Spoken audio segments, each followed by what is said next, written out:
Hello, YouTube.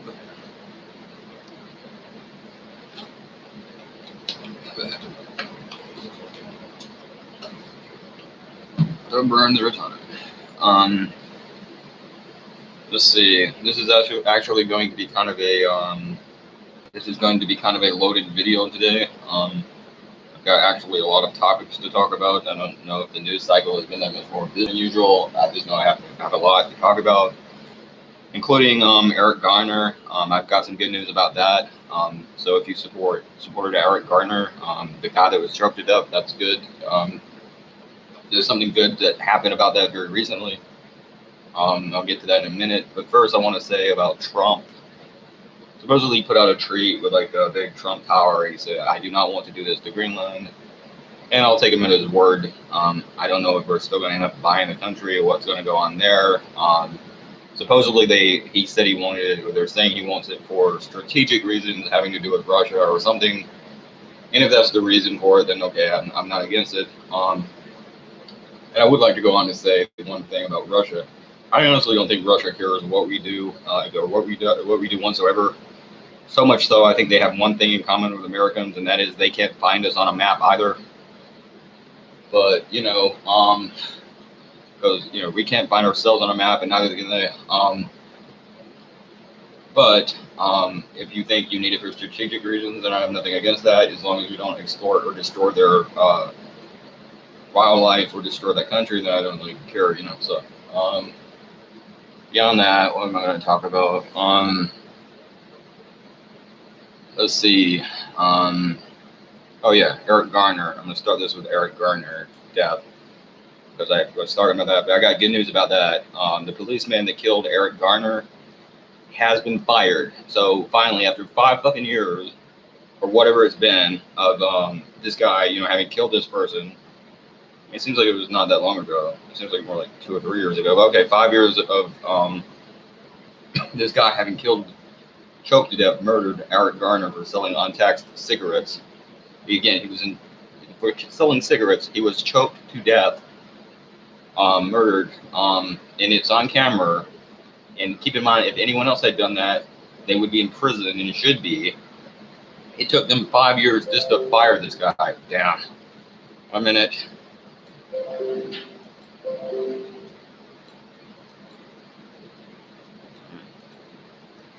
All right. It took them 5 years just to fire that guy. And I also wanted to talk about some very corrupt people in the police that seem to be against so much as even doing that. I'm going to start with, this is not a corrupt guy. He's not saying he supported it, though you can tell he had reservations, and he's probably a bit of biased. Let's say he's a bit biased on this. But James O'Neill, shit, I wish I could think of his particular job, but he's like in charge. He's in charge of like the police department. I don't know if it's RIPD or what, but he was in charge of firing, or at least allowing for the firing of the policeman that murdered Eric Garner. So that's good news, and I'll give him credit for having the consistency and moral integrity to do what he should do, and that's fire that fucking lowlife for murdering Eric Garner. So that's good. And I also want to talk about a guy called Joe Cardinal, retired NYPD lieutenant. And I want to talk about him for his comments that he made that I saw on a news show, where he more or less defended this person killing Eric Garner. And he was pretty much trying to shame or put guilt on to, what was his name? James O'Neill, for firing him. And he's saying, damn. Give me a minute. Anyways, he's trying to put shame on this James O'Neill fellow for firing him, and I find that to be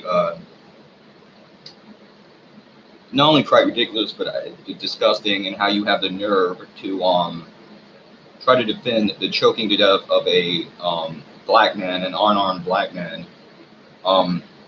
And finally try to say that he shouldn't finally be fired after all this time simply because you're a policeman. And you're absolutely showing and identifying much of what is wrong with policemen. You no longer see yourself as civil servants to the people. You no longer see yourself as have someone that should be held to a higher standard. You are a collectivist group. Uh, you are one issue that some people complain about with unions, and you are the embodiment of that. And that is, it's impossible to reprimand or fire you or do anything else because you consider any of that to be negative. Here's the problem: he killed the damn man, and we have it on fucking tape. I'm gonna leave it at that. But I just find it ridiculous that this Joe Cardinal, whatever, is defending a policeman choking a man to death, an unarmed black man. It's not just a black problem. This also happened to a person named, what was his name? Kelly Thomas, who was tased 16 times by a group of police officers and left to die, and did die. And those people have yet to be brought to charges, and all of that was on tape and on recording. Those are more people that brutalize and attack an American citizen. And I do think, I'm glad to say that, I think at least in this case, I would think the majority of support then and now probably does go behind or is behind Eric Garner and his family and what they had to go through with his wife and children, and what they had to go through with having witnessed or having to live through the death of their father because of a corrupt police officer deciding enforcing a law about on-tax cigarettes was more important than someone else's life or their ability to live. But I do not think, but your laws be damned, I do not think selling cigarettes is worth, stopping someone from selling cigarettes is worth a human life, the loss of a human life. And that's exactly what you're saying. And I've talked too much about that. This could go on forever. One more thing about that. The supposedly Police Benevolent Association, keep in mind benevolent means good or real meaning, more or less. And I would like to rename them to the malevolent, as in bad and bad meaning, police association, but they're called the PBA for short, and they're calling the New York Police Department or something like that ruthless and frozen. Now, I'm not exactly sure what ruthless means, but I do know what frozen means, and I think you're pretty damn cold-hearted and pretty damn cold people to murder and to then defend the murder of a man who happens to be black. 1 minute. Or rather, the defender who was black, and to defend his murder. And I don't think it was the NYPD, it might have been the LAPD actually, that we all remember the death, the brutal beating death of, not beating death, he didn't die in that case, but the beating of Rodney King, where you had like this gang of police officers beating up Rodney King. We can all remember that. But I find that to be disgusting, and they're saying that they've abandoned ship and left police to die on their own without backup. Left police to die without backup, more or less. I find this to be ridiculous, disgusting, and stupid. No one's left police to do anything. You have laws. We have laws. You have standards. You're here to serve the people, not kill us. And you choked a man to death. It was on camera. You're lucky you're not in prison and probably should be, and anyone else would be in that situation. This is disgusting. This is the worst form of collectivization of what is supposed to be civil servants. You are putting yourselves first and the people last, and this is bullshit, and you're behaving like tyrants and bullies. So, rest in peace, Eric Garner, and I'm glad this fucking pig is finally off the streets, and he is no longer a policeman that can choke someone else to death. So this is the worst of brown shirt activity, and the further support of the left, Black Lives Matter, or whatever else. If they want to talk about some of these policemen and call them Nazis, in this situation, that is Nazi behavior. You're behaving like a fucking Nazi. Let's see what else. Oh yeah, and he also complained about them wearing I can't breathe shirts because no one wears defending police shirts defending police. Yeah, because people saying it's wrong when a person can't breathe because of a police officer choking them and dying from that is comparable to wearing pro-cop shirts. And who the hell, what kind of scumbag would defend someone murdering someone else, policeman or no fucking policeman? Are you shitting me? What bullshit? All right. Anyways, this is Alex Jones's website. This one is liberal-controlled cities. Our streets are our streets, I think it's liberal. Let me see. Yeah, our streets are mentally, damn.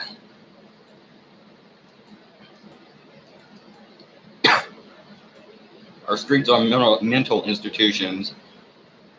liberal controlled cities, and it's thanks to pretty much it's thanks to liberals is what they're saying. But it's liberal controlled cities or something like streets are mental institutions in liberal controlled cities, and it says 36,000 youths are, and this is more Republican bullshit. This is by the way more Republican bullshit, and why I don't listen to Alex Jones anymore. But it says American streets are mental institutions, and 36,000 youths or young people, 38,000 veterans, 180,000 of them are families. So you got, so let's recap that. Like I said, you got 36,000 youths, 38,000 veterans, and 180,000 families on the street from homelessness. And because people don't want to help them, and again, I'm not blaming Trump for this, by the way. Let me just also say that I do not have some form of Trump derangement syndrome. I said before I voted for him. Not that you had any choice at that point. I wasn't going to vote for an obvious scumbag like Hillary Clinton, who was totally should have been in prison, still should be, probably kills people, and is in not through military. I mean, literally kills them, and was a complete maniac. But I voted for him. I defend him probably more often than I condemn him. I'm not anti-Trump. I'm not completely pro-Trump, but I'm certainly not anti-Trump. So let me say that. But this is a larger Republican issue. You're not helping these people. You don't want to help those people. You leave them to the Democrats to deal with.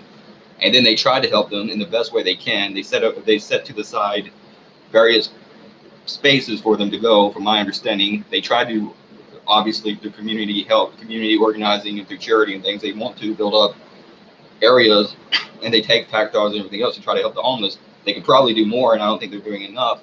But they do about as good of a job with this as they can. We do have a massive homeless problem in this country. You're right. And a lot of that is through Republican, like Ronald Reagan and George Bush, Republican incompetence and lack of action on the matter and allowing it to get this bad. Now, one thing they were right about is they said white privilege it's hard to believe in white privilege or something like that when 49% of those on the streets are white families, are white people.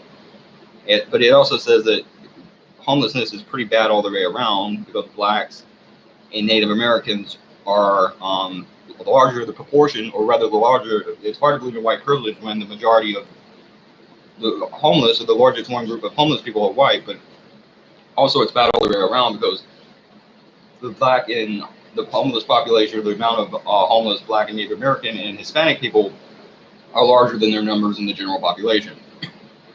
And you are correct about that. And that's why I say I do believe in some level of white privilege.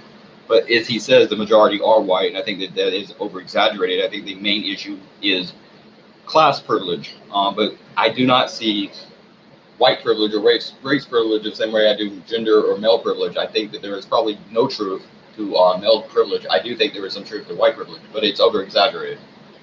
And I think it's largely or mainly a class issue, where most of this is class issues. But they were right about that. He then goes on to say it's gradually increasing. Okay, that's good to know. Now, keep in mind, nowhere in any of that article, that wasn't very long, did he ever actually describe or even explain how this is a democratic, or rather, he never explained or tried to explain how this is a democratic issue or a democratic problem in this country, or how Democrats are to blame, for the increasing homeless population, the massive amount of homeless people, including families, young homeless people, and the homeless veteran problem.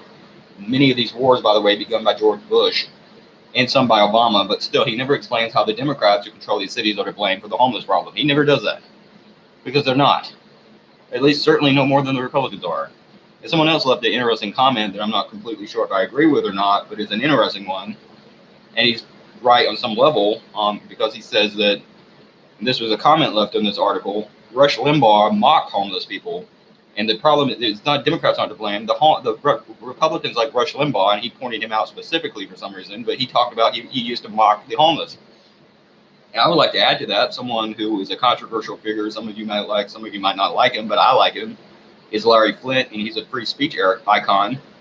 But Larry Flynt was shot and injured, paralyzed. He has various issues talking, eating, even breathing, and he's only gotten older, and that's made the condition worse. But Rush Limbaugh once mocked him not for his political positions, not for any ideals he has, not even for the fact that he's a pornographer or he does porn. That's what he's known for. But he simply mocked him because of his condition, because he's handicapped. I mean, he did that. This is the kind of people you're supporting.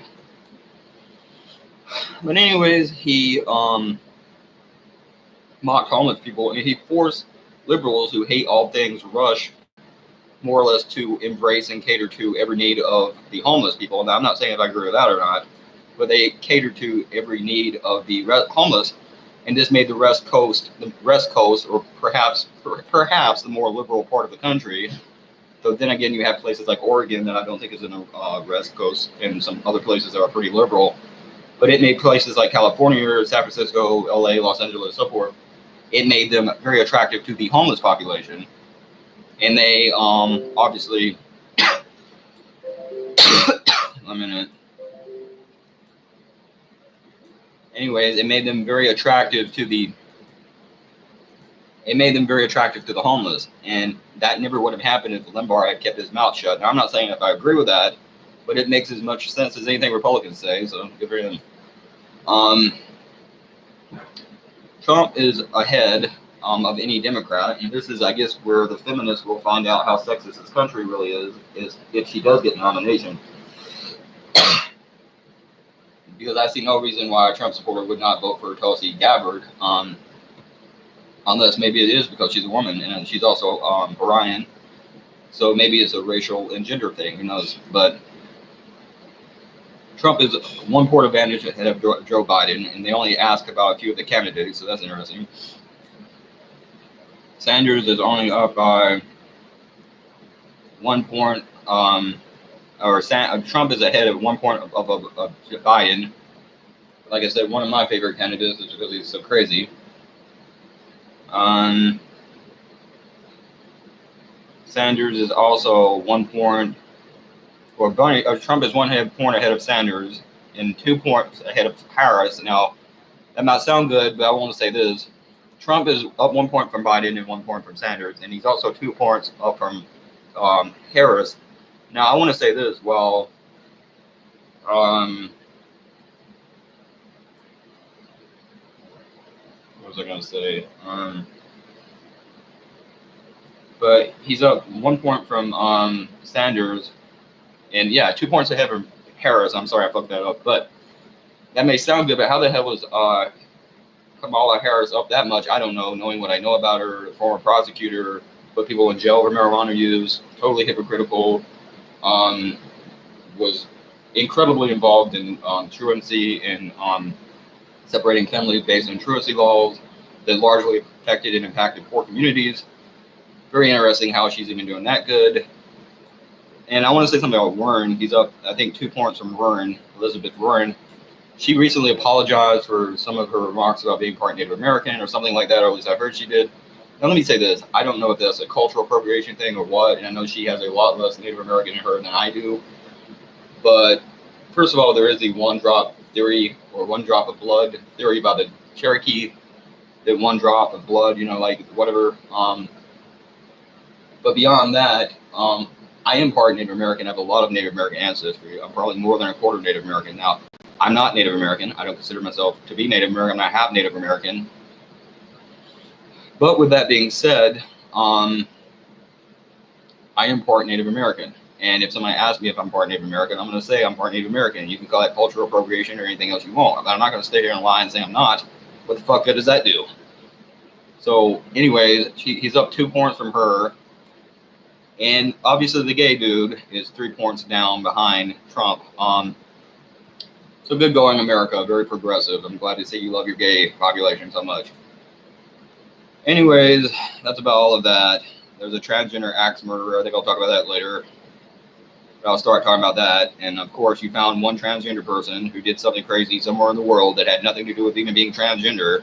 As I said before, that's what many of these Republicans do, is they will find a transgender person that did something and then attack transgender and gay people. But nevertheless,